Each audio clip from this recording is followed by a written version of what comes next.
les rendez-vous de l'écho sur Grand Lille TV avec la Caisse d'épargne. La Caisse d'épargne, vous être utile. On parle des opportunités d'embauche, de recrutement, de formation également. Deux invités sur le plateau d'ailleurs pour continuer cette journée. Stéphanie Verhaeghe, bonjour. Bonjour. Vous êtes directrice régionale d'Opcalia Hauts-de-France et à votre droite Thierry Mittenard, bonjour. Bonjour. Demandeur d'emploi et en cours de création d'un cabinet de consultants. C'est ce projet d'ailleurs qui va nous intéresser. Juste quand même pour contextualiser l'interview, Stéphanie Verhaeghe, Opcalia en quelques mots, c'est quoi votre métier ? Donc Opcalia, on est un acteur majeur de l'emploi et de la formation professionnelle. On développe des services auprès des entreprises pour qu'elles puissent développer la formation de leurs salariés. Et dans notre ADN, ce qui fait notre marque de fabrique, c'est aussi de développer des projets innovants sur les territoires en fonction des besoins qu'on peut identifier auprès des entreprises ou des individus ou des salariés. Et l'un de ces besoins que vous avez identifié récemment, c'est les cadres de seconde partie de carrière. Vous me disiez hors antenne, on va dire plus de 40, 50 ans, qui souhaitent devenir consultants. Exactement. En fait, on voit vraiment se développer des nouvelles formes alternatives d'emploi. Et l'idée est partie en 2017 où on a fait le constat que finalement beaucoup de cadres expérimentés sortant de grandes entreprises ou d'entreprises souhaitaient en fait créer leur activité de consultant. Mais c'est pas parce qu'on a une bonne expertise métier, une vraie compétence qu'on peut devenir consultant du jour au lendemain. Et on est parti de ce constat-là et de proposer un parcours vraiment de formation et de qualité pour des demandeurs d'emploi qui souhaitaient créer leur activité de conseil. La preuve vivante, c'est donc vous, Thierry Mittenard, demandeur d'emploi, et donc je le disais, en cours de création d'un cabinet de consultants. Racontez-nous aussi rapidement votre histoire, votre parcours professionnel. Alors moi, j'ai fait 30 ans de salarié en entreprise, où on se dit toujours que c'est assez confortable. Puis après un licenciement économique, on réfléchit, on se dit tiens, on voudrait être autonome, on voudrait voler de ses propres ailes. Mais dès qu'on a la feuille blanche devant les yeux, c'est pas forcément évident parce que c'est plus facile à le dire qu'à le faire.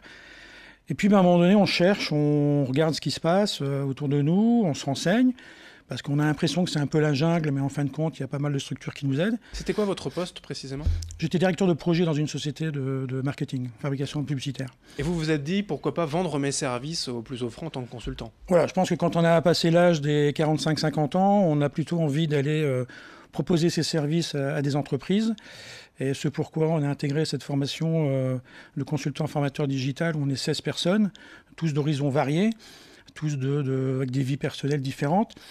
On a suivi cette formation justement pour arriver au bout de cette envie de chacun proposer des services cousu humain des entreprises. Stéphanie Verhaeghe, vous confirmez ce que nous dit Thierry en fait, devenir ainsi consultant, c'est plus facile à dire qu'à faire. On se heurte finalement à, alors peut-être des difficultés administratives, mais d'autres réelles. La pratique, c'est pas aussi simple ? Non, c'est pas aussi simple. Déjà, rien que définir son offre, la marketer, trouver le bon angle. Là, vraiment, la pertinence du parcours, c'était de pouvoir proposer une formation réalisée par un consultant expérimenté.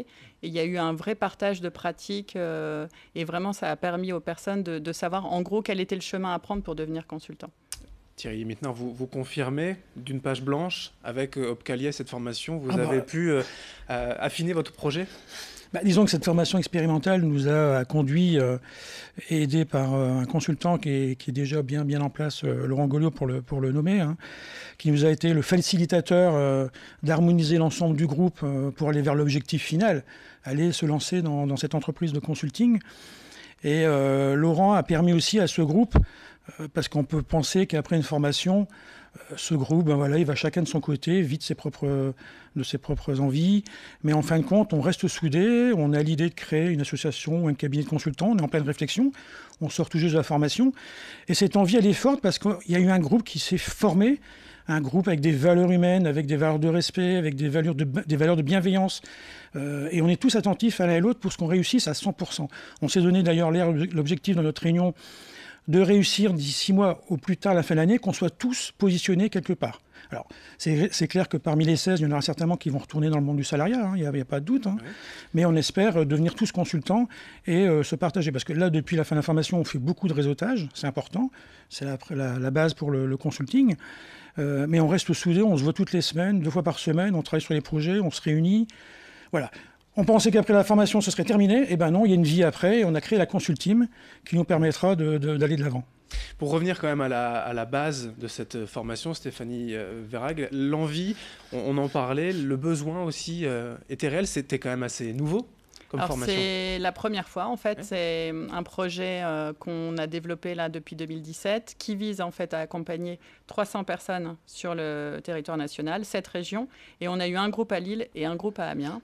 Et alors sur le groupe de Lille, la particularité, c'est qu'il y a eu vraiment une alchimie spécifique. Et je pense aussi, et ça c'est quelque chose qu'il faut noter, un partenariat vraiment excellent, notamment avec Pôle emploi et l'APEC. Et ça a permis vraiment la réussite de ce projet. Vous diriez, Thierry, à ceux qui nous regardent, qui sont dans votre cas, d'aller vers ce genre de formation ensemble, ne pas rester seuls?